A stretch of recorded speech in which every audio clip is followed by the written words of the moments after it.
এবারের বিধানসভা নির্বাচনের সবথেকে বড় আকর্ষণের কেন্দ্রবিন্দু ছিল ভবানীপুর কেন্দ্র। এই কেন্দ্রে বিদায়ী মুখ্যমন্ত্রী মমতা ব্যানার্জির প্রতিদ্বন্দ্বী শুভেন্দু অধিকারী ছিলেন। যদিও ভোটের পর থেকেই শুভেন্দু অধিকারী একেবারে বলে আসছেন ওই কেন্দ্রে মমতা ব্যানার্জিকে তিনি হারাচ্ছেন। এমনকি কত রাউন্ডে তিনি এগিয়ে থাকবেন, কত রাউন্ডে মমতা ব্যানার্জি নিজে এগিয়ে যাবেন, পরে কত রাউন্ডে তিনি আবার এগিয়ে যাবেন, সবই মিডিয়ার সামনে বলে দিয়েছিলেন শুভেন্দু অধিকারী। এরপর ভোটের ফল প্রকাশের দিন সময় যত এগিয়েছে, টান টান উত্তেজনার মধ্যে এগিয়েছে এই কেন্দ্রের ভোট গণনা। যদিও শেষের দিকে দেখা যায়, অর্থাৎ ওই 14-15 রাউন্ডের কাছে গিয়ে ভোট গণনা কিছুক্ষণ বন্ধ ছিল। ইলেকশন কমিশনের ওয়েবসাইটেও দীর্ঘক্ষণ ভবানীপুর কেন্দ্রের ফল জানা যাচ্ছিল না, অর্থাৎ আপডেট হচ্ছিল না। কিন্তু শেষে রাতের দিকে ঘোষণা করা হয় ওই কেন্দ্রে জয়ী হয়েছেন শুভেন্দু অধিকারী, পরাজিত হয়েছেন মমতা ব্যানার্জি। রিটার্নিং অফিসার যখন শুভেন্দু জয়ের কথা ঘোষণা করছেন, এরপর সাইন করিয়ে শুভেন্দু অধিকারীর হাতে জয়ী হওয়ার সার্টিফিকেট তুলে দেওয়া হচ্ছে। সেই ভিডিও এসেছে আজ তাক বাংলার হাতে, দেখাবো আপনাদের।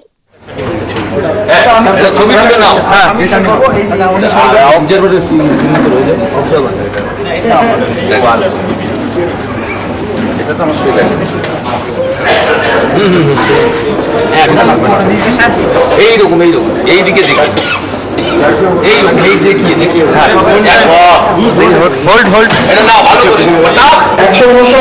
ভবানীপুর বিধানসভা কেন্দ্রে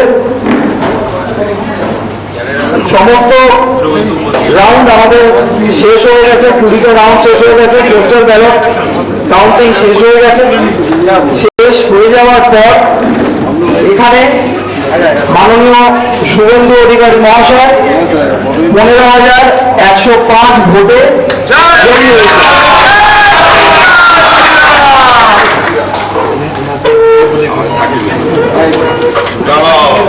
আমি রিটার্নিং অফিসার ভবানীপুর অ্যাসেম্বলি মাননীয় শুভেন্দু অধিকারী মহাশয়কে জয়ী বলে ঘোষণা করছি।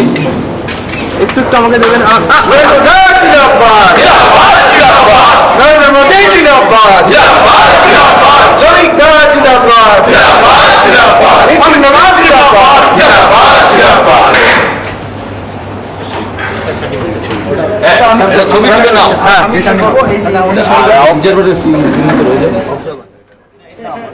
রাজনীতিতে কিছু আসন থাকে যা কেবলই ভোটের কেন্দ্র নয়, একেবারে প্রতীক। কলকাতার ভবানীপুর হচ্ছে সেই তালিকায় একদম প্রথম সারিতে। আর এই ভবানীপুরে 2026 সালে যা ঘটলো তার নিছক হার জিতের কোনো হিসাব নয়। এটা বাংলার রাজনৈতিক মানসিকতার বড়সড় একটা পালাবদলের। মমতা ব্যানার্জির মতো প্রভাবশালী নেত্রীকে তার নিজের ঘাঁটিতে হারালেন শুভেন্দু অধিকারী। এটা নিঃসন্দেহে একটা ঐতিহাসিক ঘটনা। 1977 সালে বামফ্রন্ট, 2011 সালে তৃণমূল, এই দুই বড় পরিবর্তনের পর 2026-এ আবারও প্রমাণিত হলো বাংলার ভোটাররা সময় মতো সিদ্ধান্ত বদলাতে পিছপা হন না। 206-এর বেশি আসন নিয়ে ভারতীয় জনতা পার্টি ক্ষমতায় আসা যেমন রাজ্যের রাজনৈতিক মানচিত্র বদলে দিয়েছে, ঠিক তেমনি ভবানীপুরের ফলাফল যেন এই পরিবর্তনের একটা প্রতীক হয়ে উঠেছে। কিন্তু মূল প্রশ্নটা এখানে, যখন নিজেই স্বীকার করছেন যে মুসলিম ভোট পাননি, তখন কিভাবে এই জয় সম্ভব হলো? ভবানীপুর বরাবরই আমরা জানি যে তৃণমূল কংগ্রেসের একটা শক্ত ঘাঁটি হিসাবে পরিচিত। দক্ষিণ কলকাতার এই এলাকার সামাজিকভাবে বহুমাত্রিক। এখানে উল্লেখযোগ্যভাবে মুসলিম ভোটার রয়েছেন পাশাপাশি মধ্যবিত্ত বাঙালি ভোটার, অবাঙালি ব্যবসায়ী সম্প্রদায় রয়েছে মারোয়ারি ভোটও। সব মিলিয়ে একটা জটিল সমীকরণ। এতদিন এই সমীকরণের বেশিরভাগ ক্ষেত্রেই মমতা ব্যানার্জির পক্ষে গিয়েছে, ফলে ফলাফলকে অস্বাভাবিক বললে খুব একটা বাড়াবাড়ি হয় না। কিন্তু গণনার দিন সকাল থেকে বোঝা যাচ্ছিল লড়াইটা ভবানীপুরে একেবারে হাড্ডাহাড্ডি। কখনো এগিয়ে যাচ্ছেন শুভেন্দু অধিকারী, আবার কখনো পাল্টা লিড নিচ্ছেন মমতা ব্যানার্জি। এই দোলাচল চলেছে একটা রাউন্ড বা একাধিক রাউন্ড ধরে। তারপর হঠাৎই গতি কমে যায়, ফল ঘোষণা দেরি হয়, আর শেষে যে ফল আসলো তা অনেককেই চমকে দিয়েছে। 15,144 ভোটে জয়ী হয়েছেন শুভেন্দু অধিকারী। এখন আসল বিশ্লেষণের জায়গাটা হচ্ছে এখানে। শুভেন্দু নিজেই জানিয়েছেন যে মুসলিম ভোট তিনি পাননি, অথচ সমীকরণটা যেটা দাঁড়াচ্ছে, বাকি ভোটের একটা বিশাল অংশ একদিকে সরে গেছে। আর এখানেই লুকিয়ে রয়েছে ম্যাজিকের উত্তর। রাজনৈতিক পর্যবেক্ষকদের মতে ভবানীপুরে হিন্দু ভোটের উল্লেখযোগ্যভাবে একত্রীকরণ হয়েছে। আগে যে সমস্ত ভোট বিভিন্ন দলে ভাগ হয়ে যেত, এবার তার একটা বড় অংশ একজোট হয়ে বিজেপিতে ভোট দিয়েছে। এই প্রবণতা শুধু ভবানীপুরে নয়, গোটা রাজ্যেই কিন্তু দেখা গিয়েছে বলে মনে করছেন অনেক রাজনৈতিক বিশ্লেষক। ধর্মীয় মেরুকরণের প্রশ্নটা এখানে তাই অস্বীকার করা অত্যন্ত কঠিন। একই সঙ্গে অবাঙালি ব্যবসায়ী, মারোয়ারি ভোট ব্যাংকের কথাও উঠে এসেছে। ভবানীপুরে এই অংশের ভোটারদের প্রভাব যথেষ্ট বেশি।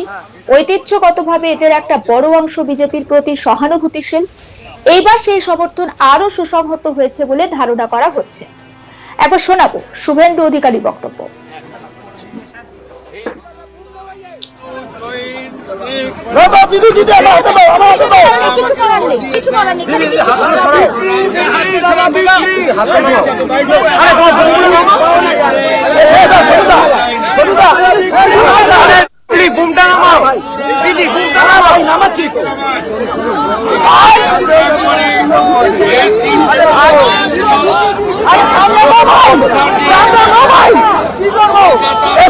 মোবাইল লুটছে প্লিজ প্লিজ সোনুদা ঢুকে যাচ্ছে সোনুদা ব্যাক করো মোবাইল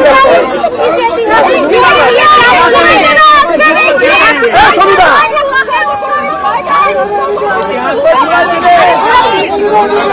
আরে সোনুদা আমার না সোনুদা কথা বলছি না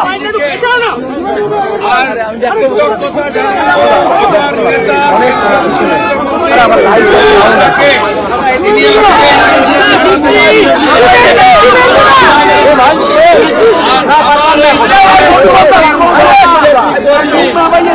লাইভ পরিবর্তন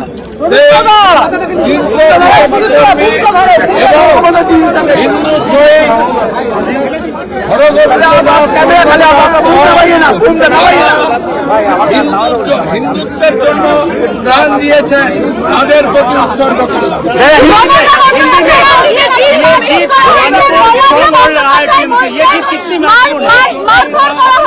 মমতা ব্যানার্জিকে হারানা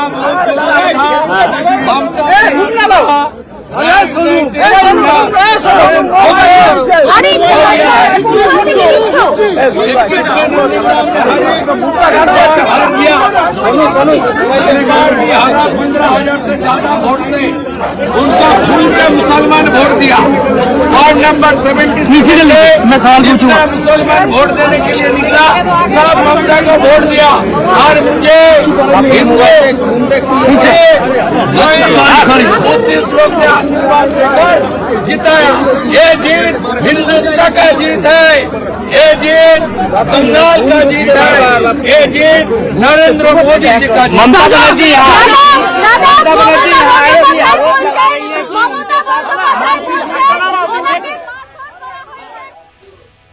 সমস্ত আপডেট পৌঁছে দেবো আপনাদের কাছে। অবশ্যই নজর রাখুন আজ তাক বাংলায়। সাবস্ক্রাইব করতে ভুলবেন না।